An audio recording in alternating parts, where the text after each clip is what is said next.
So guys, kakauwi ko lang galing part time.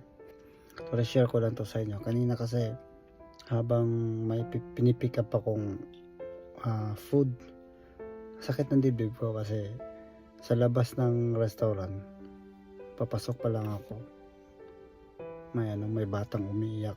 Yung iyak na iyak, mga 2 years old. Tapos pulang-pula na yung mata niya sa kakaiyak. Tapos yung ilong niya pulang-pula na din. Parents is nagyoyosi yung mag-asawa. Sakit ng dibdib ko kasi nakita ko yung bata na iyak ng iyak.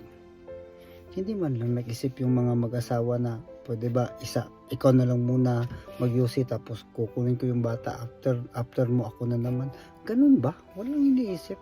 Kaya dismayado ako habang nagde-deliver ako. Sakit ng dibdib ko, iniisip ko, grabe naman, may mga parents pa lang ganun. Parang hindi nila parang hindi sila handa sa responsibilidad. Samantala yung iba gustong magkaroon ng anak. Be thankful tayo kasi may mga anak tayo.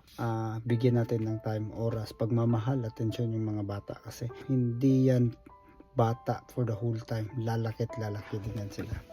Okay guys, ingat kayo lahat. Peace.